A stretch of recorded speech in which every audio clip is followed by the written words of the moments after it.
தேர்வு நண்பர்களுக்கு சென்டம் ஆப்பின் கனிவான வணக்கங்கள். நான் உங்கள் மணிகண்டன். இன்றைய வகுப்பில் நாம் பார்க்க இருப்பது ஐஎன்எம் இந்திய தேசிய இயக்கத்துல தலைவர்கள் உருவாதல், எமர்ஜிங் ஆஃப் லீடர்ஸ் அப்படின்னு ஒரு போர்ஷன் இருக்கு. அதில் சிலபஸ்லேயே 15 தலைவர்கள் கொடுத்துருக்காங்க. நம்ம இது வரைக்கும் அம்பேத்கர், பாரதியார் பத்தி பார்த்துட்டோம். ஏன்னா இவங்களை பத்தி ரிப்பீட்டடா கொஸ்டின் வரும், உங்களுக்கு தெரியும்.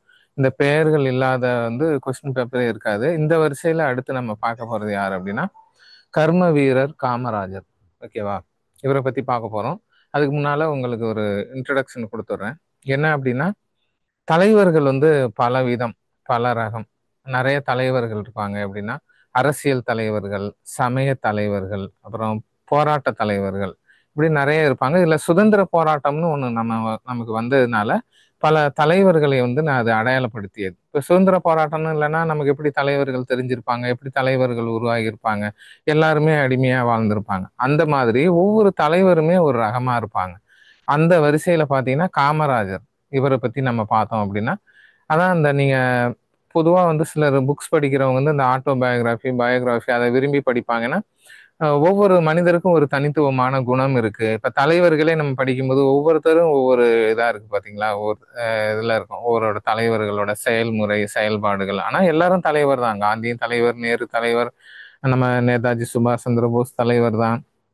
அந்த வரிசையில நம்ம மண்ணின் மைந்தர், கர்ம வீரர் காமராஜரை பத்தி நம்ம இந்த வீடியோல பார்க்க போறோம். எக்ஸாம்ல டெஃபினட்டா இவரை பத்தி கொஸ்டின் வரும். ஓகேவா? அது உங்களுக்கு தெரியும். ஓகே, வாங்க லெசனுக்குள்ள போவோம். விருதுநகர்ல அப்போ ராமநாதபுரம் மாவட்டமா இருந்துச்சு விருதுநகர். விருதுநகர்ல பாத்தீங்கன்னா குமாரசாமி நாடார், சிவகாமி இவங்களுக்கு ஒரு பையன் பிறக்கிறான். அவங்க என்ன பண்றாங்கன்னா காமாட்சி அப்படின்னு குலதெய்வத்தோட பேரை வச்சிடறாங்க. ஓகேவா? ஆனா அவங்க அம்மா என்ன பண்றாங்கன்னா அந்த பையனை ராசா அப்படின்னு கூப்பிடுவாங்க. கிராமத்து பக்கம் ராசா அப்படின்னு கூப்பிடுறாங்க. காலப்போக்கில் அந்த காமாட்சி ராசா என்ன ஆச்சுன்னா காமராஜர் அப்படின்னு மாறிடுச்சு. காமராசன் அப்படின்னு தான் சொல்லிக்கிட்டு இருந்தாங்க. ஆனா கெசட்லயே காமராஜர், ஏன்னா அவங்களுக்கு தெரியும் இந்த இன்னும் இருந்தா கொஞ்சம் மரியாதை குறைவா இருக்கதா நம்ம சொல்லுவாங்களா, அதனால காமராஜர் அப்படின்னு இன்றளவும் அவர் போற்றப்படுகிறார். ஓகேவா? பிறந்த தேதி என்னன்னு பாத்தீங்கன்னா 15 ஜூலை 1903 பிறக்கிறார். நம்ம பார்க்குற நிறைய தலைவர்கள் பார்த்தீங்கன்னா 1800 பிறந்திருப்பாங்க. 1900 அப்புறம் பிறந்த தலைவர்கள் ரொம்ப கம்மி. அதுல ஒருத்தர் தான் காமராஜர். ஓகேவா? ஒரு சாதாரண குடும்பம் தான், ரொம்ப பெரிய பணக்கார குடும்பம் அப்படிலாம் கிடையாது. ஓகே. பிறந்த இடம் விருதுநகர். இவங்க சின்ன வயசுலயே பார்த்தீங்கன்னா இவங்க தாத்தா நாட்டாமையா இருந்திருக்காங்க. திண்ணை பள்ளியில படிக்கிறாரு. சின்ன வயசுலயே அவருக்கு ஒரு ஹேபிட் இருந்தது. அது என்னன்னா வேடிக்கை பார்க்கறது. என்னத்தை வேடிக்கை பார்க்கறது? இப்போ உங்க தாத்தா நாட்டாமையா இருந்ததுனால சில இதுக்கெல்லாம் தீர்ப்பெல்லாம் பேசுறதுக்கெல்லாம் அழைச்சிட்டு போகும்போது இவர் நல்லா கேட்பாரு. அங்க என்ன நடக்குது, இவங்க என்ன பேசுறாங்க, அவங்க என்ன சொல்றாங்க, அப்படிங்கிற ஒரு பழக்கம் அவருக்கு இருந்திருக்கு. பின்னால இவருக்கு நல்ல பேரையும் அது வாங்கி கொடுத்துருக்கு. இப்ப நம்மளும் யாராவது பேசினா குறுக்க குறுக்க பேசுறது, அவங்க டிஸ்டர்ப் பண்ற மாதிரி அப்படிலாம் பேசக்கூடாது. இவர் காமராஜருக்கு ஒரு பழக்கம் என்னன்னா ஃபுல்லா கேட்டுருவாராம், என்ன சொல்றாங்க என்னன்னு. கடைசியில அவர் பேசுவாராம். அதுக்கப்புறம் அடுத்து யாருமே பேச முடியாது. அந்த மாதிரி ஒரு வார்த்தையை சொல்லி முடிச்சிருவாரு. அது எவ்வளவு படிச்சவங்களா இருந்தாலும் அது மாதிரி நிறைய நடந்த சம்பவம்லாம் சொல்றாங்க. ஓகே, அது நான் உங்களுக்கு இதுல லெசன் நடத்தும் போதே சொல்றேன் அவர் அப்படி என்னென்ன நடந்துச்சு அப்படின்னு. திண்ணை பள்ளியில படிக்கிறாரு. அப்புறம் அங்கேயே நல்ல ஸ்கூல் தான் அதெல்லாம். ஏனாதி நாயனார் வித்யாலயா, சத்திரிய வித்யாலயா இப்படின்னு நல்ல ஸ்கூல்ல தான் சேர்க்குறாங்க. ஆனா அவங்க அப்பா இறந்துடுறாங்க. அதனால ஸ்கூல் தொடர்ந்து போ அப்படின்னு இவரை சொல்ற அளவுக்கு, ஒரு அறிவுறுத்துற அளவுக்கு ஆள் இல்லை. இவருக்கும் படிப்புல கொஞ்சம் நாட்டம் இல்லை. சுமாராக தான் படிக்கிறவர். 6th maybe 7th நிறுத்திட்டார். அது என்னன்னு தெளிவா எந்த இதுலையும் இல்லை. ஒரு 12 வகுப்பு வரை, 12 வயது வரை ஸ்கூல் போயிருக்காரு. அப்பா இறந்தோன்னே அப்புறம் கேட்க ஆள் இல்லை. உடனே சித்தப்பாவோட மளிகை கடையில கொஞ்ச நாள் வேலை பார்த்துருக்காரு. அடுத்து கேரளா திருவேன்றத்துல அவங்க மாமா இருந்திருக்காங்க. அங்க கொஞ்ச நாள் போயிட்டு இருந்திருக்காரு. ஓகேவா? அப்புறம் படிக்க அந்த காலத்துல எல்லாம் நார்மல் இது ஸ்கூல் டிராப் அவுட். இன்னைக்கு பாத்தீங்கன்னா கவர்மெண்ட் ஸ்கூல்ல டிராப் அவுட் ஆனவங்க லிஸ்ட் எடுத்து ஒரு குழு அமைத்து அவங்க ஏன் ஸ்கூலை டிஸ்கன்டினியூ பண்ணாங்கன்னு விசாரிக்கிற அளவுக்கு போறாங்க. அந்த அளவுக்கு அதுக்கும் அடித்தளம் அமைத்தது காமராஜர் தான். அந்த காலத்துல ஸ்கூல் டிராப் அவுட்டு, ஸ்கூல்ல இருந்து நிக்கிறதெல்லாம் ரொம்ப சாதாரண விஷயம். குழந்தைங்க 2 நாள் அழுவும், 3ஆவது நாள் ஸ்கூல் போகாம நின்றோம். 6thலயோ 7thலயோ 8thலயோ அப்படி ஏதோ ஒரு காரணத்துக்காக இவர் ஸ்கூல் போறது தடைப்படுது. ஓகே. ஆனா படிக்கிற பழக்கம் மட்டும் மாறல. அதான் இங்க ஒரு கவனிக்க வேண்டிய விஷயம். ஏன்னா இப்ப நம்ம நினைப்போம்ல, ஸ்கூல்ல ஒரு குழந்தை போகல, விட்டுருச்சு அப்படின்னா அது வாழ்க்கையே மாறிடும், பின்னால கெட்டு போயிடும், அப்படி இப்படிலாம் சொல்லுவோம்ல. அப்படிலாம் கிடையாது. நல்லா படிச்சவங்க வாழ்க்கையில ரொம்ப உயரத்துக்கு போயிடுவாங்க, படிக்காதவங்க கெட்டு போயிடுவாங்க. அதுவும் கிடையாது. எல்லாத்துக்கும் எடுத்துக்காட்டு காமராஜர் தான். ஸ்கூல் போகல அப்படின்னாலும் அவருக்கு வாசிக்கிற பழக்கம் இருந்தது. நியூஸ் பேப்பர் ஏதோ புக் இருந்துச்சுன்னா எடுத்து படிப்பாரு. லைப்ரரியில போயிட்டு தலைவர்களோட, அது நெப்போலியன் அது மாதிரி கொஞ்சம் புரட்சிகரமான கரிபால்டி அந்த தலைவர்களோட வாழ்க்கை வரலாறு படிக்கிறது. அப்புறம் இது கேரளால இருந்தார் பாருங்க. அப்பயே வந்து இந்த வைக்கம் போராட்டத்துல கலந்திருக்காரு காமராஜர். அது நமக்கு தெரியாது. நம்ம வைக்கம் போராட்டம்னா நம்ம பெரியார் தான் தெரியும். ஏன்னா அப்ப பெரியார் வந்து ஒரு பெரிய எமர்ஜிங் லீடரா இருந்தாரு. ஆனா இவரும் அந்த போராட்டம் அந்த நடந்த ஏரியாவுக்குலாம் போயிருக்காரு. அது பின்னால தான் தெரிய வந்துச்சு ஒரு தலைவர் ஆனதுக்கு அப்புறம். இப்படியெல்லாம் சில போராட்டங்கள்ல அந்த சின்ன வயசுலயே பங்கெடுக்க ஆரம்பிச்சிட்டாரு. ஓகேவா? அடுத்து பார்ப்போம். அந்த மெய்கண்டான் புத்தக சாலையம் அவர் வந்து அந்த புக்கெல்லாம் படிச்சது. லெனின், நெப்போலியன், கரிபால்டி இவங்களோட வாழ்க்கை வரலாறுலாம் படிச்சிருக்காரு. சின்ன வயசுலயே வந்து அக்கம் பக்கத்துல என்ன நடக்குது நான் தான் சொன்னேன்ல, கொஞ்சம் அவேர்னஸா இருப்பாரு. என்ன நடக்குது அப்படின்னு பாக்குறாரு. அப்ப அவங்க ஏரியாவுல எல்லாம் வந்தே மாதரம் அப்படின்னு சுவரொட்டி எல்லாம் இருக்கு. ஒரு தடவை டிஎன்பிஎஸ்ல கேட்டாங்க, வந்தே மாதரம் அப்படின்னா என்ன மீனிங் அப்படின்னு. வந்தே மாதரம் அப்படின்னா தாய் மண்ணே வணக்கம் அப்படிங்கிறதெல்லாம் பார்த்துட்டு இவருக்கு தேசபக்தி வந்து தானாவே வந்துருச்சு. காமராஜருக்கு யாரும் சொல்லலாம் இல்லை, அவரே இந்த புக்கு படிக்கிறது, அப்போ உள்ள கவிதைகள் கட்டுரைகள் இதெல்லாம் படிச்சு ஒரு தேசபக்தி, காங்கிரஸின் மீது ஒரு ஈர்ப்பு, அந்த காந்தியடிகள் அந்த கொள்கை மேல ஒரு பற்று, இதெல்லாம் அந்த வயசுலயே அவருக்கு வர ஆரம்பித்து விட்டது. ஓகேவா? அப்படி ஒரு இளைஞனா ஒரு 10-15 வயசு வரையும் அப்படியே சுத்திட்டு இருக்காரா. அடுத்து என்ன ஆகுது அப்படின்னா 1919 உங்களுக்கு தெரியும், ஜாலியன் வாலாபாக் படுகொலை நடந்த வருஷம், ரவுலட் சட்டம். அந்த காலகட்டத்துல என்ன பண்றாருன்னா காங்கிரஸ்ல உறுப்பினர் ஆகுறாரு. ஏன்னா அப்ப தேசிய இயக்கம் வந்து ரொம்ப இதாகுது. ஒரு 19 இவருக்கு எத்தனை வயசு இருந்திருக்கு, அப்போ ஒரு 15-16 வயசு. 16 வயசுல என்ன பண்றாரு, காங்கிரஸ்ல உறுப்பினர் ஆகுறாரு. அப்போ வந்து கொஞ்சம் கொஞ்சம் செயல்பாடெல்லாம் நல்லா இறங்கி வேலை செய்வார், எதையும் எதிர்பார்க்காம. அப்ப இவர் செஞ்ச வேலைகள் தான் இவரை தனியா அடையாளப்படுத்துச்சு. இப்பெல்லாம் இன்னைக்கு கட்சியில எல்லாம் சிலர் வேலை செய்யறாங்கன்னா பேருக்காக வேலை செய்யறது, இந்த பேனர் அடிக்கிறது அது மாதிரிலாம் இருப்பாங்களா. அவர் அந்த காலத்துல அப்படி எதுவுமே கிடையாது. எந்த விளம்பரமும் இல்லாம கொடுத்த வேலையை அப்படியே செஞ்சிருக்காரு. இப்ப கர்ம வீரர்னு சொன்னாலும் அதான், கர்மம்னா என்ன, செயல். செயல் வீரர் காமராஜர் அப்படின்னு சொல்லுவாங்க. என்ன கட்சி வேலையை எந்த ஒரு வேலையை எது கொடுத்தாலும் அதை ரொம்ப அர்ப்பணிப்போட பண்ணுவாராம். அப்படிதான் அவருக்கு பதவிகள் பட்டம் எல்லாம் தானா தேடி வந்ததுதான். அவர் எந்த பதவியும் எனக்கு கொடுங்கன்னு கேட்டதே கிடையாது சாகுற வரைக்கும். அப்படி ஒரு தலைவர். ஓகே, வேலை கொடுக்குற வேலையை நல்லா செய்வாரு. 21 செப்டம்பர் 2021 காந்திஜி 2வது முறையா தமிழ்நாட்டுக்கு வர்றாரு. ஆல்ரெடி ஒரு முறை வந்திருப்பாரு. அப்பதான் வந்து மதுரையில வந்து இந்த காந்தி உடை அணிவதில் மாற்றத்தை ஏற்படுத்தியது அந்த சம்பவம் எல்லாம் நடந்தது. இப்போ ஒரு மாநாட்டுல வந்து காந்தி மதுரைக்கு வர்றாரு. அந்த மாநாட்டுல காந்தியை ரொம்ப பக்கத்துல பார்க்கணும்னு இவருக்கு ஆசை, காமராஜருக்கு. ஏன்னா அப்ப காமராஜர் தான் ஒரு வார்டு மெம்பர் கூட கிடையாது, ஒரு யாருன்னு தெரியாத ஒரு இளைஞன். அப்ப என்ன பண்ணியிருக்காரு இவரு, அந்த மாநாடு நடக்கிற அந்த பந்தலுக்கு நாளே போய் ஸ்டேஜ் பக்கத்துல ஒரு இது பில்லர் மாதிரி இருந்திருக்கு, அதுகிட்ட ஒரு இடம் பிடிச்சிக்கிட்டு அங்கேயே உட்காந்துட்டாராம் அடுத்த நாள் மாநாடு ஆரம்பிக்கிற வரைக்கும். ஏன்னா அவர் ஏந்திரிச்சாருன்னா அந்த இடம் போயிடும், யாரோ வந்து உட்காந்துருவாங்க. அப்படி ஒரு 12 மணி நேரம் 16 மணி நேரத்துக்கு முன்னாடியே போய் இடத்த போட்டுட்டு பிடிச்சிக்கிட்டு உட்காந்துட்டாராம் காந்தியை பக்கத்துல பார்க்கணும்னு. இது எதனால இதை சொல்றாங்கன்னா, அவ்வளவு ஒரு பற்று, ஒரு வெறி இருந்திருக்கு அந்த காலத்துல அவருக்கு காந்தியை பார்க்கணும் அப்படிங்கிறதுக்காக. ஓகேவா? அடுத்து 1924 வைக்கம் போராட்டத்துல கலந்து கொண்டார். இது வந்து அப்ப யாருக்கும் தெரியாது, அவர் தான் பெரிய பின்னால பெரிய காமராஜர்னு வருவார்னு. ஆனா இவர் கலந்துக்கிட்டாரு. உங்களுக்கு தெரியும் வைக்கம் போராட்டம் அப்படின்னா நம்ம பெரியார், வைக்கம் வீரர்னு பெரியார சொல்லுவோம். ஆலய அந்த கோயிலுக்குள்ள வந்து கோயில் உள்ள கூட கிடையாது, அந்த வீதிகள்ல கூட நடக்க விடாம வச்சிருந்தாங்க. ஓகேவா?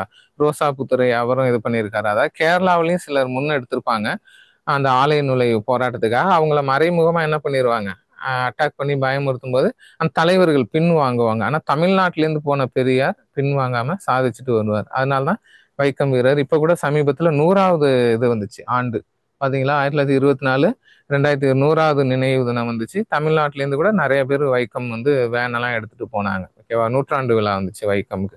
அப்படிதான் அந்த போராட்டம் வந்து பெரியாருக்கு வந்து பெரிய அளவுல பெயர் வாங்கி கொடுத்தாலும் காமராஜரும் அந்த போராட்டத்துல கலந்திருக்காரு. ஓகேவா? அடுத்து பாத்தீங்கன்னா இவரு காங்கிரஸ் கட்சியில நல்லா செயல்படுறாரு. அப்ப வந்து யார் இதை வாட்ச் பண்றது அப்படின்னா சத்தியமூர்த்தி. ஓகே, இவர் தான் பின்னாளில் காமராஜர் வந்து தனது அரசியல் குரு அப்படின்னு சொன்னாரு. சத்தியமூர்த்தி அவர் ஒரு நல்ல அரசியல் தலைவர். காமராஜரோட அந்த உழைப்பு அந்த இதெல்லாம் பார்த்துட்டு ஹெல்ப் பண்றாரு. ஹெல்ப் பண்ணி ஒரு தலைவனா உருவாக்குறதுக்கு அடுத்த என்ன செய்யணுமோ அதை செய்யறாரு. நீ இப்படியே வந்து வேலை செய்யாத.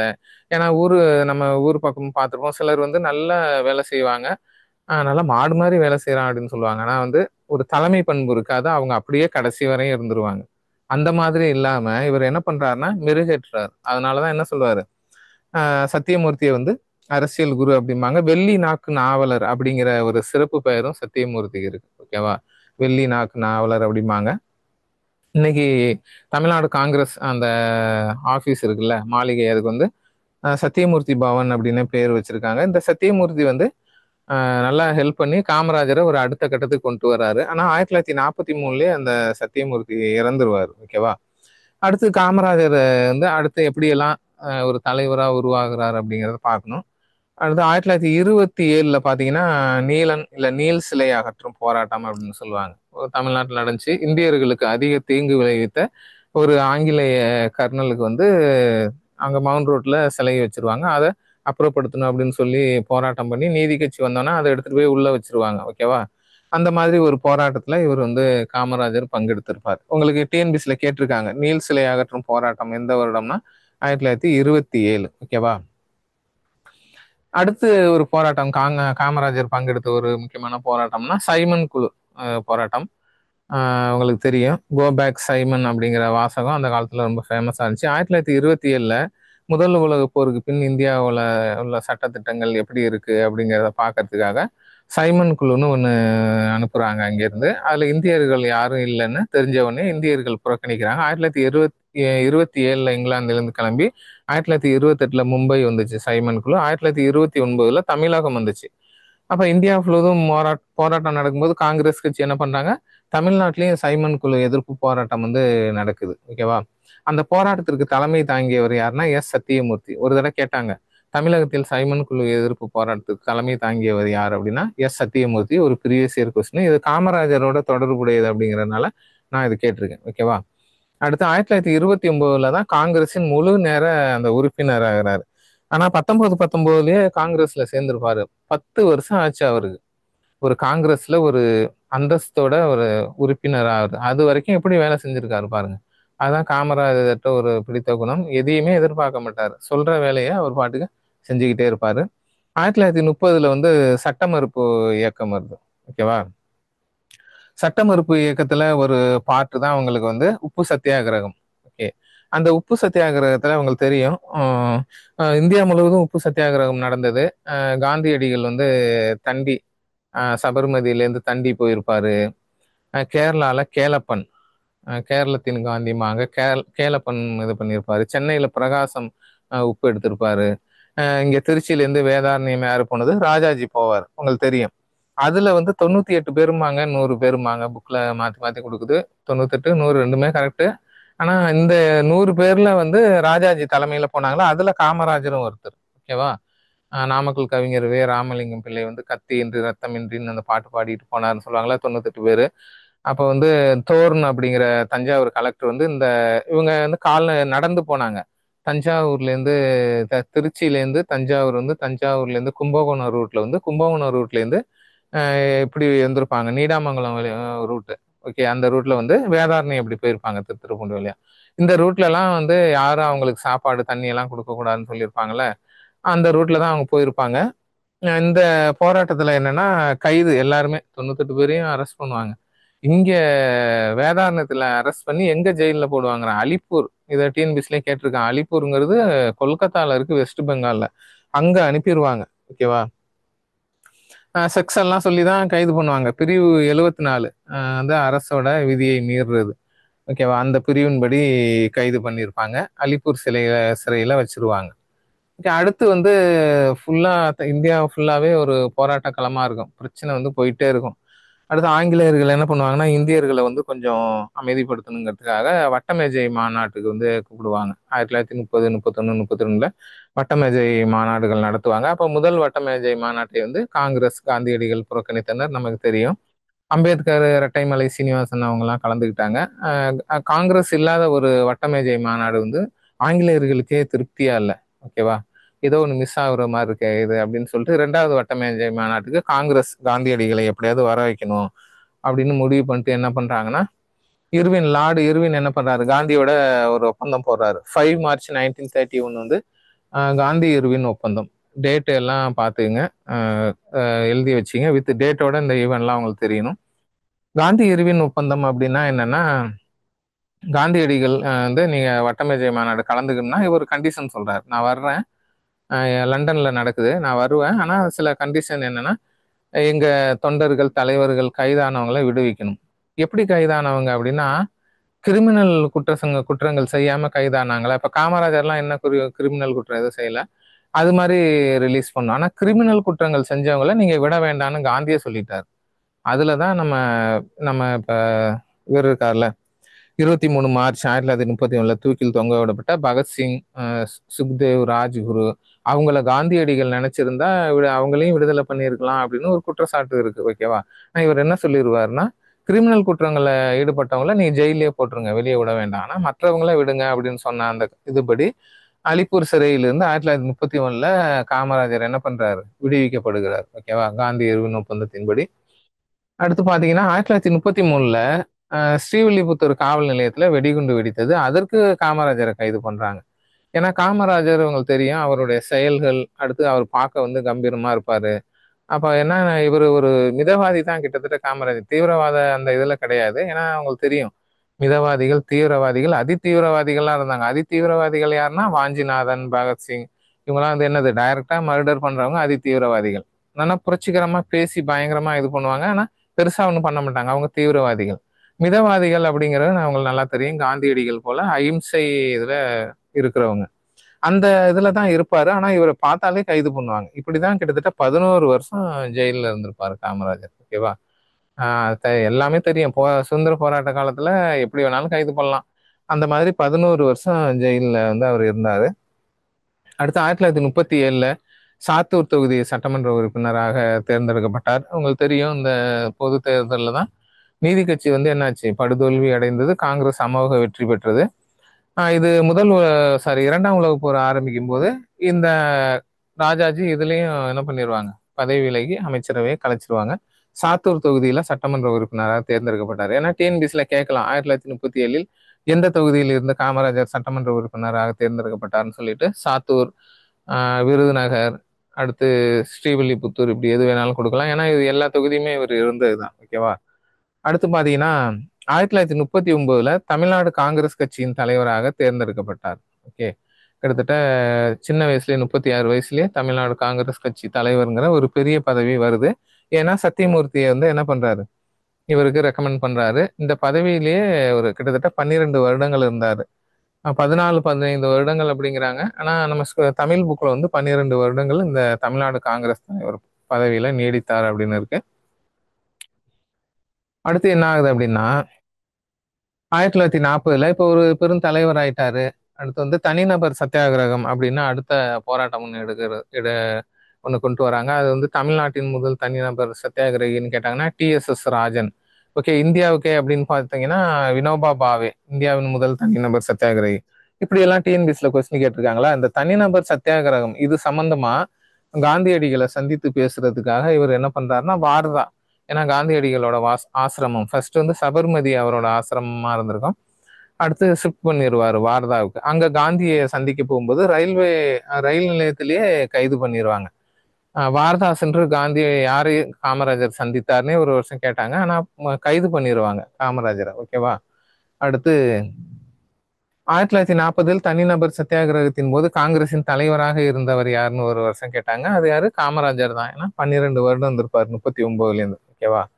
அடுத்து 1941 விருதுநகர் நகராட்சி தலைவராக காமராஜர் தேர்ந்தெடுக்கப்பட்ட போது அவர் எங்க இருந்தார்? இதுவும் டிஎன்பிசில அடிக்கடி கேட்கிறாங்க. ஏன்னா 1941 விருதுநகர் நகராட்சி தலைவராக காமராஜர் தேர்ந்தெடுக்கப்பட்ட போது அவர் எங்க இருந்தார்னா வேலூர் சிறைச்சாலையில இருந்திருப்பார். வேலூர் சிறைச்சாலையில. அதனாலே அடிக்கடி கேட்கிறாங்க. இப்பதான் சமீபத்துல கரண்ட் அஃபேர்ல கூட பாத்தீங்கன்னா 30 நாட்களுக்கு மேல் சிறையில் இருந்தால் அவர் முதலமைச்சர் ஆக முடியாதுன்னு இப்போ ஒரு மசோதா ரெடி ஆயிட்டு இருக்கு. அதுக்கு எதிர்கட்சிகள்லாம் பயங்கர எதிர்ப்பு தெரிவிக்கிறாங்க. அந்த மாதிரி அப்ப வந்து ஜெயில இருந்துகிட்டே எலெக்ஷன்ல நின்று ஜெயிக்கலாம் அப்படிங்கிற விதிகள்லாம் இருந்ததுனால அப்ப என்ன இருக்காரு, அவரு விருதுநகர் நகராட்சி தலைவரா தேர்ந்தெடுக்கப்பட்டிருக்காரு. இது டிஎன்பிசில கேட்டிருக்காங்க. அடுத்து 1942 குயிட் இந்தியா மூவ்மெண்ட் வந்துச்சு, வெள்ளையனே வெளியேறு இயக்கம். இதுல வந்து 3 ஆண்டுகள் சிறை அந்த போராட்டத்துல.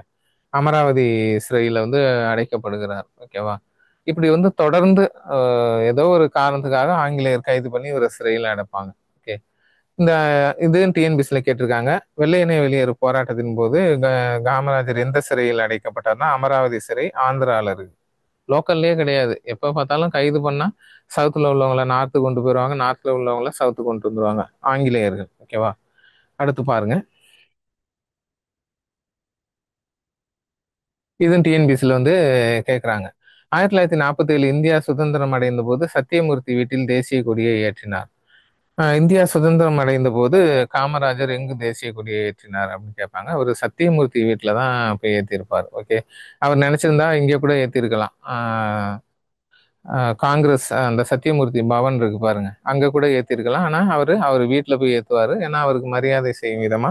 இதே மாதிரி டிஎன்பிஎஸ்ல வந்து காந்தியடிகளுக்கு கேட்பாங்க. 1947 ஆகஸ்ட் 15 இந்தியா சுதந்திரம் அடைந்த நாளன்று காந்தியடிகள் எங்கு இருந்தார் அப்படின்னே கேட்பாங்க. அது இது மாதிரி கொஸ்டின் எல்லாம் கேட்கறாங்கன்னா அதுக்கு வந்து பயங்கர மீனிங் இருக்கும் அதுல. ஏன் சுதந்திரம் அடையும் போது காந்தி எங்க இருந்திருப்பாரு, டெல்லியில இருந்திருப்பாரு அப்படின்னு நம்ம நினைக்கலாம். செங்கோட்டையில இருந்திருப்பாரு அப்படிலாம். ஆனா வந்து காந்தியடிகள் சுதந்திர தின கொண்டாட்டம் எதுவுமே கொண்டாடாம வெஸ்ட் பெங்கால்ல நவகாலி அப்படிங்கிற இடத்துல இருந்திருப்பாரு. ஏன்னா அங்க பயங்கர மத கலவரம், இந்து முஸ்லீம் வந்து அடிச்சுக்கிட்டு வெட்டிக்கிட்டு சாகுறாங்க. அங்க போயிருவாரு அதை அமைதிப்படுத்த. இப்படிதான் சில நேரத்துல ஒரு மீனிங்ஃபுல்லா கொஸ்டின் கேட்பாங்க. ஓகே. அடுத்து பாத்தீங்கன்னா 1945 பிரகாசம் மற்றும் 47 ஓமந்தூர் ராமசுவாமி, 1949 குமாரசாமி ராஜா எல்லாரும் முதலமைச்சராக பதவி ஏற்க காரணமானவரே காமராஜர். ஏன்னா இவங்க எல்லாம் காங்கிரஸ்.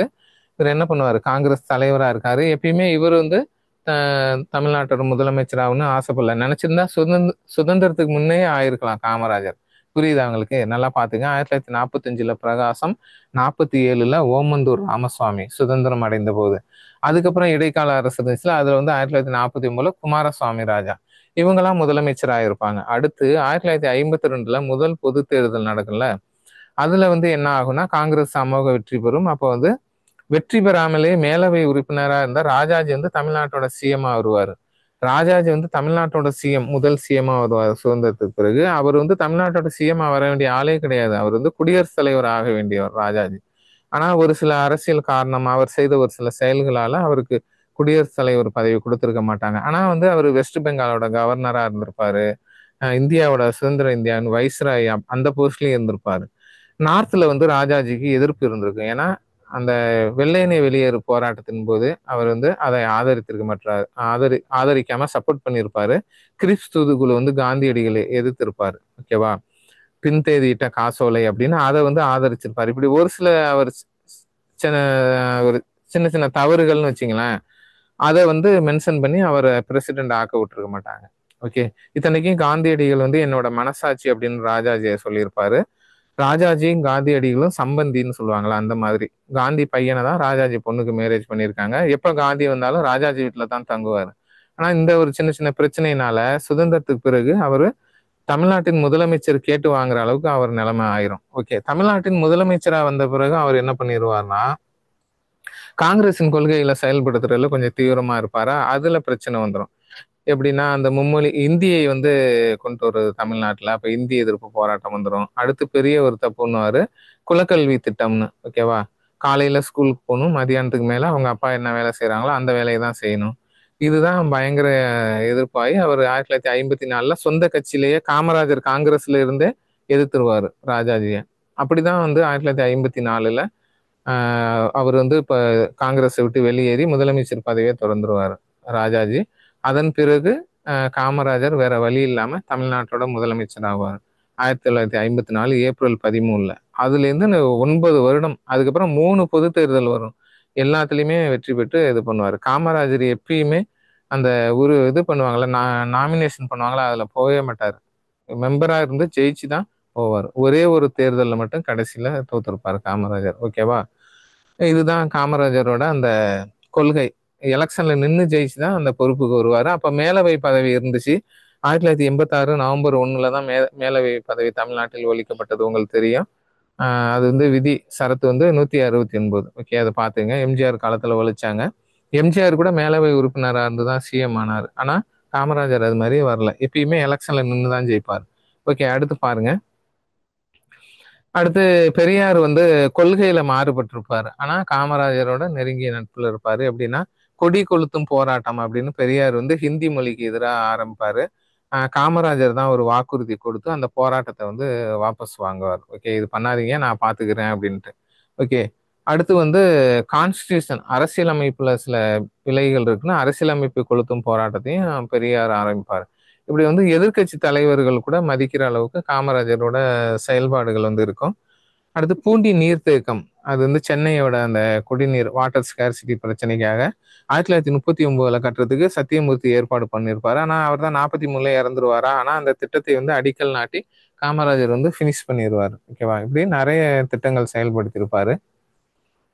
அடுத்து பாத்தீங்கன்னா அந்த மொழிவாரி பிரச்சனையும் காமராஜர் பீரியட்ல தான் நடக்கும். மொழிவாரி மாநிலங்கள் பிரிக்கிறது, உங்களுக்கு தெரியும், சங்கர்லிங்கனார் இறந்தது, பொட்டி ஸ்ரீராமுலு இறந்தது, இந்த மாதிரி பிரச்சனையில வந்து ராய் திட்டம்னு ஒண்ணு கொண்டு வருவாங்க, பிரதேசங்களை இணைத்து. அதாவது என்னன்னா இப்ப வந்து தமிழ்நாடு, கேரளா, ஆந்திரா, கர்நாடகா இது எல்லாத்தையும் சேர்த்து ஒரு பிரதேசமா அறிவிக்கணும் அப்படின்னு ஒரு திட்டம் முன்மொழியப்பட்டிருக்கும். ஆனா அது வந்து ஃபெயிலியர் ஆயிரும். ஓகேவா, கடைசியில ஒரு கட்டத்துக்கு மேல போராட்டம் அதிகமானதுனால என்ன ஆகும், 1956 மொழிவாரி மாநில அந்த சட்டம் கொண்டு வந்து மாநிலங்களை பிரிச்சிருப்பாங்க, உங்களுக்கு தெரியும். ஓகேவா, அதுவும் காமராஜர் பீரியட்ல தான் அந்த பிரச்சனையெல்லாம் நடந்தது. அடுத்து பாத்தீங்கன்னா 1950 ஜனவரி 26 இந்திய அரசியலமைப்பு ஏற்றுக்கொள்ளப்பட்டது நமக்கு நல்லாவே தெரியும்.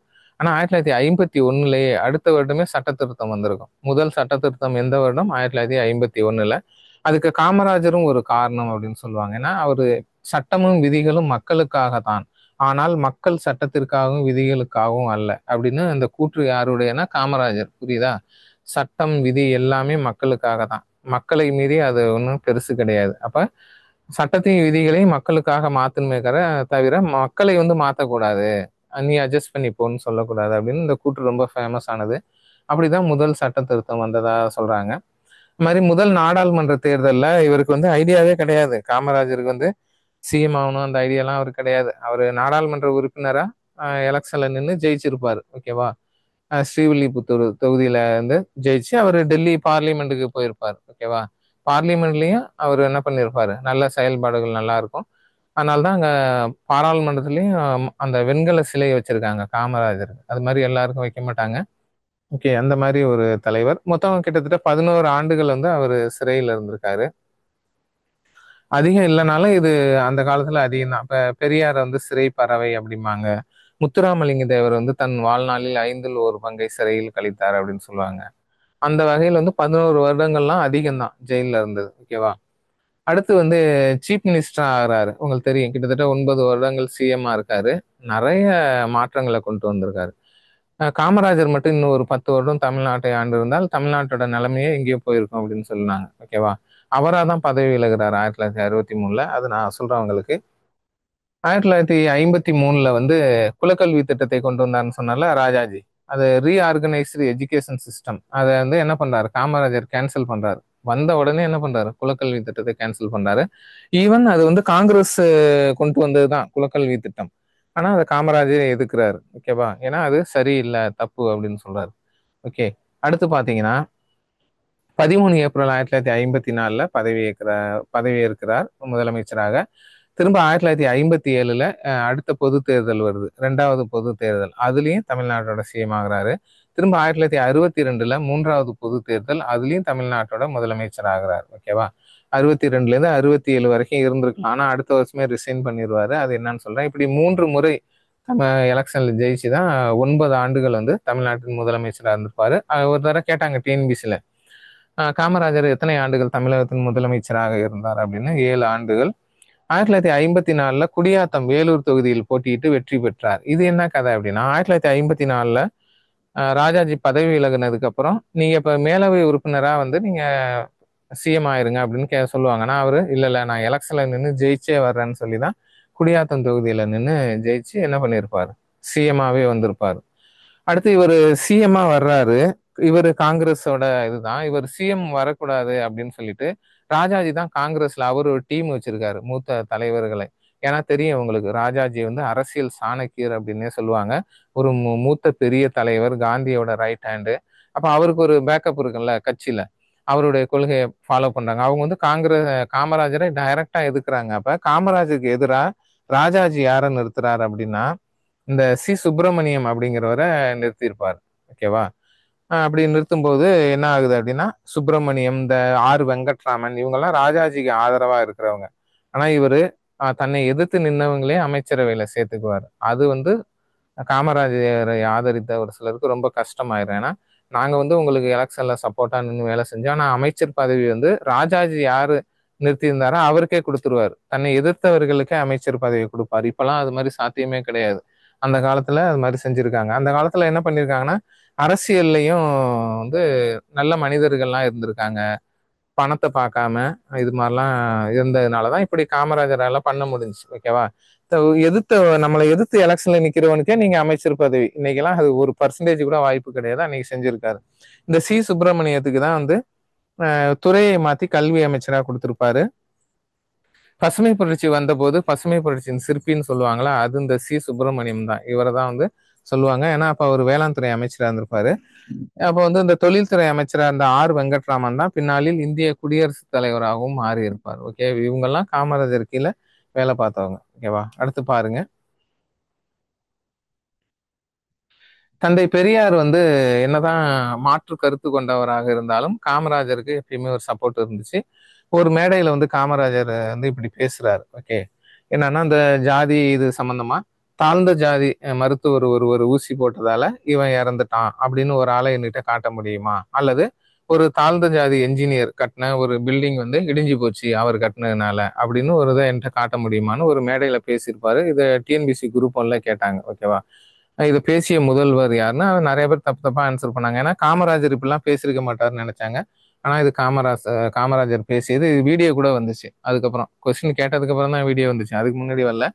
அந்த மாதிரி இது டிஎன்பிசில தலைவர்கள் பத்தி கேட்கும்போது எப்படி வேணாலும் கேட்குறாங்க.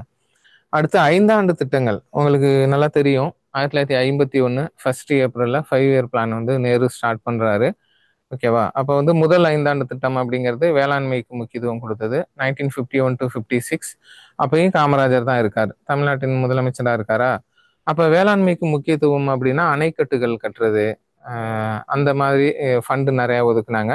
அதில் காமராஜர் அந்த ஃபண்டெல்லாம் ₹1 கூட வெளியே விடாம டைட் பண்ணி பிடிச்சி நிறைய அணைக்கட்டுகளுக்கு வந்து என்ன பண்றது, இந்த அடிக்கல் நாட்டப்பட்டது. பின்னாளில் ஏன்னா அணைக்கட்டுங்கிறது ஒரு வருஷத்துல கட்டுறது இல்லை, அது ஒரு 7 8 வருஷம் 10 வருஷம் ஆகும்.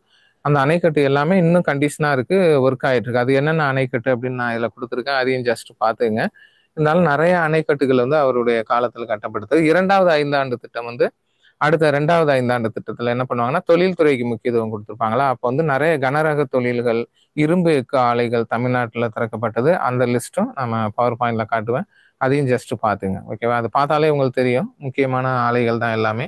அது மாதிரி 5 ஆண்டு திட்டங்களுக்கு காமராஜரோட அந்த செயல்பாடுகள் வந்து நல்லா இருந்துச்சு. கூட்டுறவு இயக்கங்கள் வந்து அதுக்கும் சப்போர்ட் பண்ணாரு. ஓகேவா? பொதுத்துறை நிறுவனங்கள் அதுக்கும் வந்து காமராஜர் நல்லா சப்போர்ட் பண்ணாரு. இல்ல ஜஸ்ட் பாத்துங்க, இது சிறப்பு பெயர்கள் வந்து ஈஸி தான். ஏழை பங்காளன் அப்படின்னு சொல்லுவாங்க, கருப்பு காந்தி அப்படின்னு சொல்லுவாங்க. ஓகே, இது பாத்துங்க. கருப்பு காந்தினா காமராஜர். அடுத்து வந்து தட்சிண காந்தி அப்படின்னு ராஜாஜியை சொல்லுவாங்க. கேரளத்தின் காந்தின்னு கேலப்பனை சொல்லுவாங்க. பீகார் காந்தி அப்படின்னு ராஜேந்திர பிரசாத்தை வந்து சொல்லுவாங்க. ஓகேவா? அது மாதிரி சில மதுரை காந்தின்னு என்எம்ஆர் சுப்பாராமனை சொல்லுவாங்க. ஓகே, அமெரிக்கா காந்தின்னு மார்ட்டின் லூதர் கிங் சொல்லுவாங்க. இதான் நிறைய ஒரு லிஸ்ட் இருக்கு, ஜஸ்ட் பாத்துங்க. கர்ம வீரர் அப்படின்னா நல்ல செயல் வீரர், நல்ல வேலை செய்யறதுனால. படிக்காத மேதை, அதான் ஸ்கூல் வந்து 6th வரைக்கும் தான் போயிருக்காரு, ஆனா எழுத படிக்க நல்லா தெரியும். அதுக்குன்னு சுத்தமா படிக்க தெரியாது அப்படின்னு கிடையாது. நியூஸ் பேப்பர் நல்லா படிப்பாரு, எல்லா புக்குமே படிப்பாரு. அடுத்து வந்து கிங் மேக்கர், இந்த பேர் எப்படி வந்துச்சு அப்படின்னா, அதான் சொன்னால இவர் நினைச்சிருந்தா இவரே சிஎம் ஆயிருக்கலாம் 1947லயோ 1939. ஆனா வந்து ஆசைப்படவே இல்லை, நிறைய பேரை வந்து சிஎம் ஆக்குனாரு. ஓகே, அது முடிஞ்சு நேரு இறக்குறாரு 1964. அடுத்து 64ல லால் பகதூர் சாஸ்திரியை பிரதமர் ஆக்குறாரு. அப்ப நினைச்சிருந்தா இவரு பிரதமர் ஆயிருக்கலாம். ஓகே, லால் பகதூர் சாஸ்திரி 1966ல இறந்துடுறாரு தாஸ்கன்ல. அடுத்து இந்திரா காந்தியை வந்து பிரதமர் ஆக்குறாரு. அப்பயும் இவர் நினைச்சிருந்தா என்ன பண்ணிருக்கலாம், பிரதமர் ஆயிருக்கலாம். அதனாலதான் இவருக்கு என்ன பேர்னா கிங் மேக்கர், தலைவர்களை உருவாக்குவர் அப்படின்னே ஒரு பேர் இருந்துச்சு. பெருந்தலைவர், ஏன்னா தலைவர்கள் நிறைய பேர் இருக்கலாம், அதுல வந்து பெருந்தலைவர் அப்படிங்கிற சிறப்பு பெயர். தன்னலமற்றவர், செயல் வீரர், இப்படி வந்து இதெல்லாம் இவருடைய சிறப்பு பெயர். ஜஸ்ட் பார்த்துங்க. அடுத்து காமராஜர்னாலே படிப்பு கல்வி அப்படின்னு நமக்கு தெரியும். அப்ப அதுக்கு என்னென்ன பண்ணியிருக்காரு அப்படிங்கிறத பார்த்துக்குவோம். கல்வி கண் திறந்தவர் அப்படின்னு தந்தை பெரியார் வந்து பாராட்டியிருக்காரு. ஓகே. என்னன்னா கல்வி பத்தி உங்களுக்கு சொல்லணும்னா இன்னைக்கு வந்து 2011 சென்சஸ்ல வந்து இந்தியாவில் ஓவரால் மேல் ஃபீமேல்ல 74.04% படிச்சவங்க. அதாவது நம்ம கணக்குப்படி முக்கால்வாசி பேர் படிச்சவங்க. அடுத்த சென்சஸ் வந்து 2021 நடக்கல. இப்போ 27 நடக்க போகுது. மேபி வந்துச்சுன்னா ஒரு 85% படிச்சவங்கன்னு வரும். ஒரு 15% இன்னும் படிக்காதவங்க இருக்காங்க. இப்ப நான் சொல்றது என்னன்னா, ஒரு 1930, 40 அந்த காலகட்டத்துக்கு போனீங்கன்னா 16% தான் படிச்சவங்க. 1901 12%. அதான் நம்ம சினிமாவிலே காட்டுவாங்கல்ல, ஒரு லெட்டர் வரும், அதை படிக்க ஆள் இருக்கு, அதை எடுத்துக்கிட்டு ஓடுவாங்க அந்த பக்கம், படிச்சவங்க அங்க இருக்காங்கன்ட்டு. அந்த மாதிரி காலத்துல இருந்து காமராஜர் என்ன பண்றாரு, ஸ்கூல் அப்போ வந்து காமராஜர் பீரியட்ல ஒரு 3000 பள்ளிகள் கிட்ட மூடப்பட்டிருந்தது சொல்றாங்க. ஃபர்ஸ்ட் வந்து பணம் இல்லை, அடுத்து வந்து குலக்கல்வி அது இதை அறிமுகப்படுத்தவும் ஸ்கூலே தேவைப்படல. 2 நாள் 3 நாள் படிச்சா போதும் அப்படிங்கும்போது ஸ்கூல் என்ன ஆகுது, ஸ்கூலோட எண்ணிக்கையை குறைச்சிடுறாங்க. அது எல்லாத்தையுமே சரி பண்றாரு. ஓகேவா. பள்ளிகள் வந்து நிறைய திறக்கப்பட்டது. அடுத்து வந்து பாத்தீங்கன்னா இலவச கட்டாய கல்வி கொண்டு வந்தவர். அப்போ வந்து கான்ஸ்டியூஷனல் வந்து இலவச கட்டாய கல்விக்கு சரத்து எதுவுமே கிடையாது. அதுக்கப்புறம் தான் சட்டங்கள் இயற்றப்பட்டது. ஆனா இவருடைய காலத்துல வந்து இலவச கட்டாய கல்வி, அதாவது என்ன சொன்னார்னா, ஆண்டு வருமானம் 1200 ரூபாய்க்கு கீழே உள்ள குடும்பத்தை சேர்ந்த மாணவர்களுக்கு 10ஆம் வகுப்பு வரை இலவச கல்வி அப்படின்னு மாநில அரசே ஒரு இது பண்ணி இருந்துச்சு. ஆனா இன்னைக்கு தான் இலவச கட்டாய கல்வின்னு உங்களுக்கு ஆர்டிஇலாம் வந்துச்சு, ரைட் டு எஜுகேஷன். 2009 வந்துச்சுல, ஆர்டிகிள் 21A சொன்னது, 45 சொன்னதுன்னு இன்னைக்கு வந்து அடுத்த கட்டத்துக்கு போயிருச்சு. ஆனா காமராஜர் காலத்துல அப்படி எதுவுமே கிடையாது. ஆனா இவருடைய முயற்சியால வந்ததுதான் இலவச கட்டாய கல்வி. ஓகேவா. குலக்கல்வி திட்டத்தை வந்த உடனே ஒழிச்சிட்டாரு. ஓகே. யாரு வேணாலும் எந்த குலத்தை சேர்ந்தவனா யாரு வேணாலும் திறமை இருந்தா படிச்சுக்கலாம். ஓகேவா. அந்த மாதிரி ஒண்ணு கொண்டு வந்தாரு. பள்ளி வேலை நாட்களை வந்து 180லிருந்து 200ஆக உயர்த்தினார். ஓகே. 180ங்கிறது கிட்டத்தட்ட 50%. பாதி நாள் ஸ்கூல் அந்த அதனால வந்து 200 டேஸா உயர்த்தினாரு. இன்னைக்கு வரைக்கும் அது வந்து என்ன பண்ணுது, செயல்பாட்டுல இருக்கு. டீச்சர்ஸுக்கு நிறைய சம்பள உயர்வு. ஏன்னா அந்த காலத்துல தான் நிறைய அந்த பார்சியாலிட்டி இருக்கும். பார்சியாலிட்டினா என்னன்னா, டீச்சர்னா இப்போ இன்னைக்கு வந்து எல்லா டீச்சருக்கும் ஒரே சேலரி தான், எந்த சப்ஜெக்ட் எடுத்தாலும். ஆனால் அந்த காலத்தில் அப்படி கிடையாது. மேக்ஸ் இங்கிலீஷ்லாம் எடுத்தா நிறைய சம்பளமா, தமிழ் எடுத்தா ரொம்ப கம்மியான சம்பளமா. அதனால தான் தர்மாம்பால் வந்து இலவு வாரம் அப்படின்னு ஒரு போராட்டமே நடத்தியிருப்பாங்க. இவர் வந்து ஆசிரியர்களுக்கு அந்த பென்ஷன் இருக்குல்ல, அதெல்லாம் இவர் தான் ஸ்டார்ட் பண்ணி வச்சார். ஏன்னா டீச்சர்ஸுக்கு எந்த அளவு கவனிக்கிறோமோ அது மாதிரி அவங்க குழந்தைங்களை நல்லா கவனிச்சுக்குவாங்க அப்படிங்கிற மாதிரி. ஓகேவா. அடுத்து ஆசிரியர் பயிற்சி பள்ளி, டீச்சர்ஸுக்கும் இது வேணும்ல, காலேஜ் இன்னைக்கெல்லாம் எங்கே பார்த்தாலும் இருக்கு, அவ்வளோ டெட்டு காலேஜ் அதெல்லாம். அதுக்கு எல்லாமே அடித்தளம் அமைச்சது. அப்புறம் பாலிடெக்னிக், ஐடிஐன்னு சொல்றேன்ல, இது எல்லாமே இவருடைய காலத்துல தான் கொண்டு வரப்பட்டது, அடிக்கல் நாட்டப்பட்டது. இப்படியும் ஒரு படிப்பு இருக்கு அப்படின்னு. ஓகேவா. அது மாதிரி வேளாண் கல்லூரிகள் எல்லாத்துக்கும் அடிக்கல் நாட்டியவர். அதனால சும்மா ஒன்றும் சொல்லலை கல்வி கண் திறந்தவர் அப்படின்னு. ஸ்கூல்ல பாத்தீங்கன்னா அந்த யூனிஃபார்ம் கொண்டு வந்தார். ஏன்னா யூனிஃபார்ம் மெயின் இதே என்னன்னா, ஒரு வசதியான வீட்டு பிள்ளைங்கன்னா டெய்லி புது ட்ரெஸ், நல்ல ட்ரெஸ் போட்டு வரும். ஏழை வீட்டு குழந்தைகள் கிழிந்த ஆடைகள், பழசு இது மாதிரி ஏதோ ஒன்று போட்டு வருவாங்க. இந்த மாணவர்களிடையே ஒரு தாக்கத்தை ஏற்படுத்துங்கிறதுனால தான் யூனிஃபார்ம் வந்து பள்ளிகளில் கொண்டு வரப்பட்டு இலவசமாகவும் வழங்கப்பட்டது. ஓகேவா. கிட்டத்தட்ட 6000 மூடப்பட்ட பள்ளிகளை வந்து திறந்தார். அப்ப திறக்கணும்னா அமௌண்ட் வேணும், காசு வேணும். அதுக்கு தான் என்ன பண்ணாருன்னா, அந்த பள்ளி சீரமைப்பு மாநாடு, அப்புறம் டொனேஷன். யாரா இருந்தாலும் பெரிய பெரிய தலைவர்கள்ட்டெல்லாம், தொழிலதிபர்கள் இது மாதிரி அவரை சந்திக்க வந்தா அவர் ஃபர்ஸ்ட் டிமாண்டே அதான். இந்த நம்ம ஊர்ல இந்த கோயில் திருவிழா இதெல்லாம் வச்சா அந்த பில்லு மாதிரி வச்சு கலெக்ட் பண்ணுவாங்களே, பெரிய பெரிய ஆளுங்கள்ட்ட பார்க்குறவங்கள்ட்டலாம் ஃபர்ஸ்ட் வரி போடுவாங்க, எல்லாருக்கும் இவ்வளவு வரி அப்படின்ட்டு. அடுத்து கலெக்ஷனும் பண்ணுவாங்க. அந்த மாதிரி காமராஜருக்கு ஒரே டீலிங் தான். பெரிய பெரிய தலைவர்கள்லாம் இப்போ வர்றாங்க, ஒரு சினிமா கொட்டகை திறக்கணும்னு ஒரு தலைவர் வர்றாருன்னா ஓகே, அவர் சொல்லிடுவாரு, நான் வர்றேன், உங்க தேட்டர் வந்து ஓபன் பண்ணி வைக்கிறேன். ஆனா அதுக்கு முன்னால நீங்க என்ன பண்ணணும்னா, எனக்கு ஒரு 2 ஸ்கூல் வந்து வேலை இன்கம்ப்ளீட்டா இருக்கு, கட்டி முடிக்காம இருக்கு. அந்த 2 ஸ்கூலுக்கு நீங்க வந்து ஏதோ டொனேஷன் பண்ணி அது வேலையை முடிச்சு கொடுத்துருங்க, நான் உங்களுக்கு வந்து உங்க தேட்டரை திறந்து வைக்கிறேன். இப்படி வந்து யாரு வந்தாலும் இதான் டீலிங் அவருக்கு.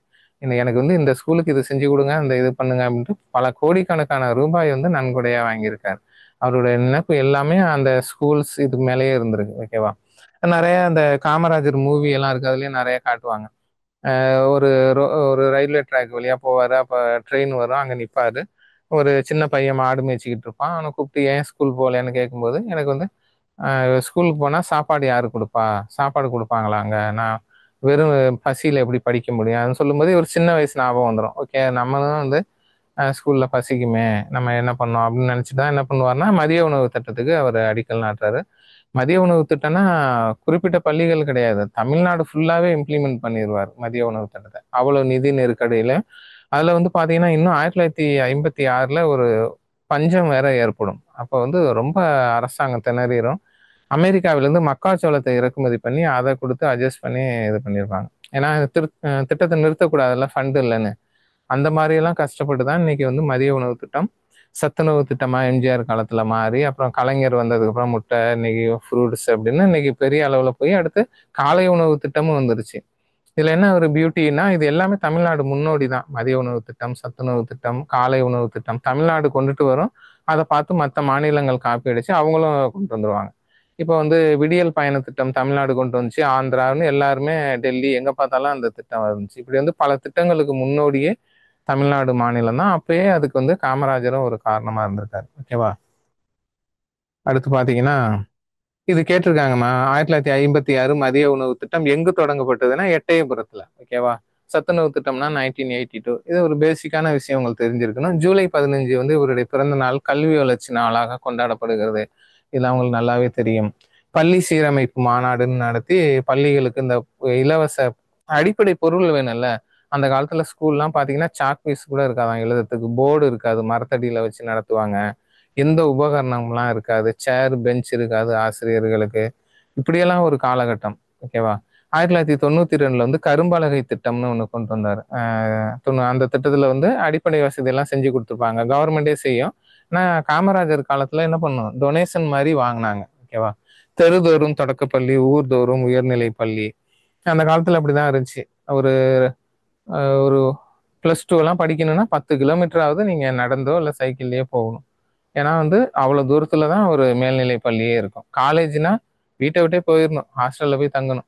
50 கிலோமீட்டர் 100 கிலோமீட்டர்ல தான் காலேஜ். அந்த மாதிரி காலம் அதெல்லாம். இன்னைக்குதான் நிறைய கல்லூரிகள் பள்ளி எல்லாம் தெருவுக்கு தெரு வந்துருச்சு.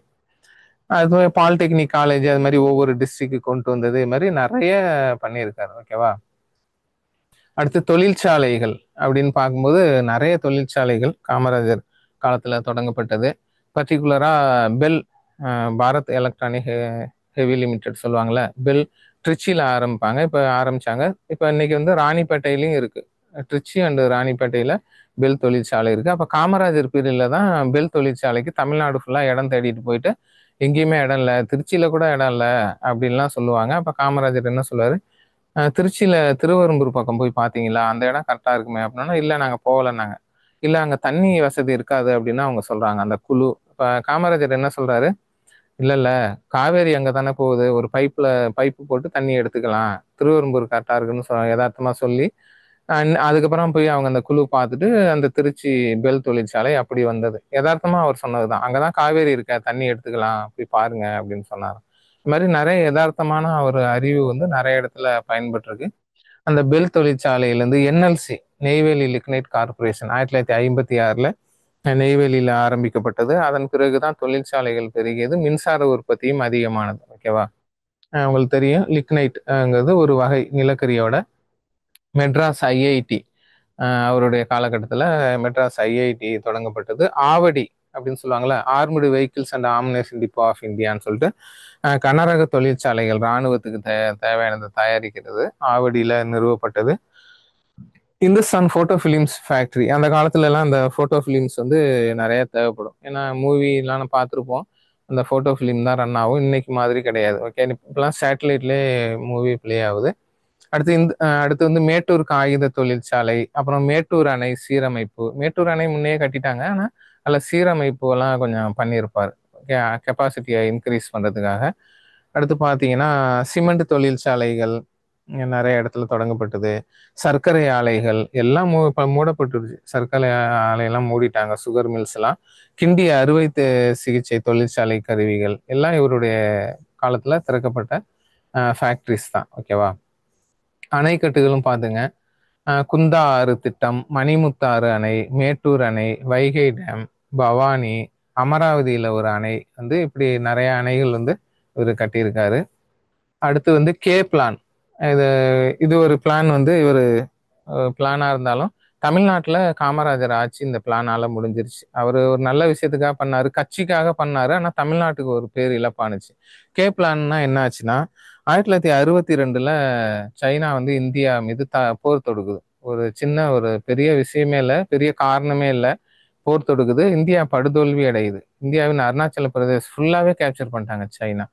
ஓகேவா? அதுக்கு பெரிய காரணம் எதுவுமே இல்ல. பஞ்சசீல கொள்கையெல்லாம் இருக்கு. ஆனா நேருவுக்கு வந்து தகவல் இன்டெலிஜென்ஸ் மூலமா தகவல் கொடுக்கப்பட்டது. அவர் கொஞ்சம் கேர்லெஸ்ஸா இருந்துட்டார் நேரு. ஏன்னா அமைதியை விரும்புறதுனால சைனாலாம் அப்படிலாம் பண்ண மாட்டாங்கன்னு. ஆனா வந்து சைனா அட்டாக் பண்ணிட்டாங்க. படுதோல்வி அடையும். அப்ப நேரு மனசை விட்டுருவாரு. என்ன இப்படி பண்ணிட்டாங்களேன்ட்டு. அப்ப என்ன ஆகும்னா புது புது கட்சிகள்லாம் நிறைய ஆரம்பிக்கப்பட்டுரும். திமுக, திராவிடர் கழகம், திமுக ஒரு கட்சியா வந்து பயங்கரமா இது பண்ணுவாங்க. இப்படி எல்லா ஸ்டேட்லயுமே காங்கிரஸுக்கு எதிராக கட்சிகள் வர ஆரம்பிச்சிடும். எங்க பார்த்தாலும் காங்கிரஸ் தான் சுதந்திர போராட்ட காலத்துல. ஓகேவா? சின்ன சின்ன கட்சிகள்லாம் காங்கிரஸை விட வலுவா முன்னேறிடும். காங்கிரஸ் ரொம்ப வீக் ஆயிரும். அப்பயே அவங்களுக்கு தெரிஞ்சிடும், என்னடா இது இந்தியா ஃபுல்லா நம்ம கட்சி இருந்துச்சு, இப்போ ஒவ்வொரு மாநிலங்கள்ல புதுசு புதுசா கட்சிகள் வருது, நம்ம கட்சியோட செல்வாக்கு குறையுது அப்படின்னு பார்த்துட்டு காமராஜர் என்ன பண்ணுவார்னா, இந்த சீன போருக்கு பிறகு மக்களோட செல்வாக்கும் குறைஞ்சிரும். எனவே மூத்த தலைவர்கள், அவ்வளவு சுதந்திர போராட்ட வீரர்கள் வந்து நம்ம காங்கிரஸ்ல இருக்கோம். ஆனா மக்கள் செல்வாக்கு வாங்க முடியல. அப்போ வந்து நம்ம நம்ம வந்து இந்த கட்சி வேலையை தான் நம்ம பார்க்கணும். நம்ம எல்லாம் போஸ்டிங்ல இருந்தோம்னா சிஎம் மினிஸ்டர்லாம் இருந்தா நம்ம கட்சி வந்து அழிஞ்சிரும் போல இருக்குன்னு சொல்லிட்டு கே பிளான்னு காமராஜர் கொண்டுட்டு வந்து நிறைய மூத்த தலைவர்கள் இந்தியா ஃபுல்லாமே காங்கிரஸ்ல பதவி விலகி கட்சி பணியை பாருங்க, புதுசா வந்த அந்த யங் பிளட் இளைஞர்களுக்கு அந்த பதவி வாய்ப்பை கொடுங்க அப்படின்னு சொல்லுவாரு.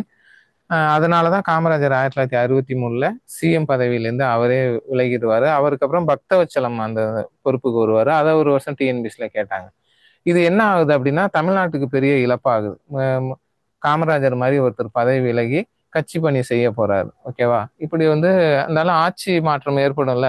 இது மாதிரி ஏற்படும் போது கொஞ்சம் ஊழல்வாதிகளுக்கெல்லாம் கொஞ்சம் ஃப்ரீடம் ஆயிரும். அந்த ஒரு தப்பை பண்ணிடுவாரு. 1963ல நேருவின் மந்திரி சபையில இருந்த மொராஜி தேசாய் வந்து பதவி விலகி இருப்பார். இது டிஎன்பிஎஸ்ல கேட்டாங்க. ஓகேவா? அதுக்கு என்ன காரணம்னா அந்த கே பிளான் தான்.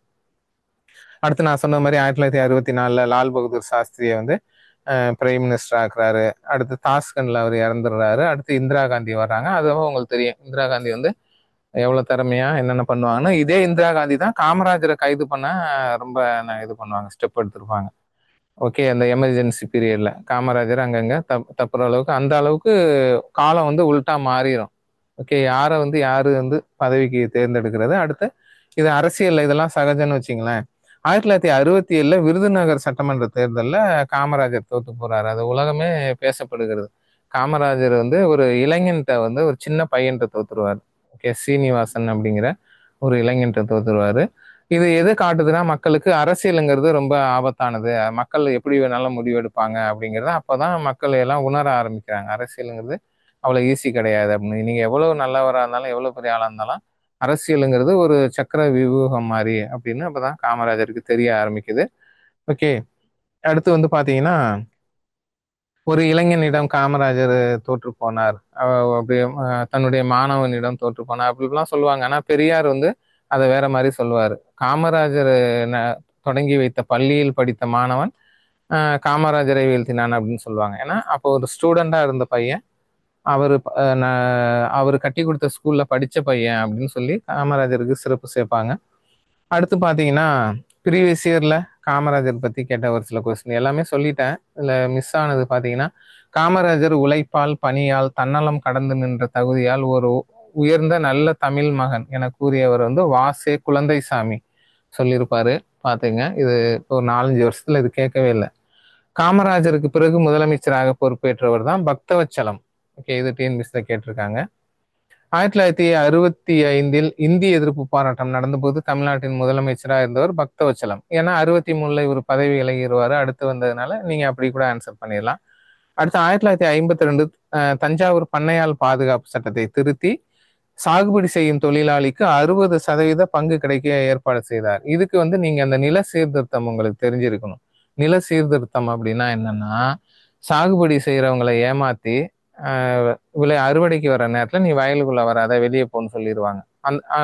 இந்த மாதிரி எல்லாம் வேலை செய்யறவங்கள ரொம்ப பாதிக்கப்பட்டிருக்காங்க. இந்த முறை ரொம்ப மோசமா தஞ்சாவூர் பகுதிகளில் இருந்ததுனால ராஜாஜி டைம்ல 1952ல தஞ்சாவூர் டினன்ட் அண்ட் பண்ணையாள் ப்ரொடக்ஷன் ஆக்ட் அப்படின்னு ஒன்று கொண்டு வராங்க. அதில் வந்து என்ன சொல்கிறாங்கன்னா 40% சாகுபடி செய்கிறவனுக்கு 60% வந்து ஓனருக்கு, லேண்டோட ஓனருக்கு அப்படின்னு ஒரு சட்டம் கொண்டு வந்தாங்க. அதை வந்து காமராஜர் வந்து இல்லை இல்லை 40 தான் வந்து அவனுக்கு, ஓனருக்கு வந்து 40, சாகுபடி பண்ணுறவனுக்கு 60ன்னு மாற்றிருப்பார். அதனால டிஎன்பிஎஸ்சியில் இது அடிக்கடி கேட்குறாங்க. ஓகேவா? தஞ்சாவூர் பண்ணையாள் பாதுகாப்பு சட்டம்.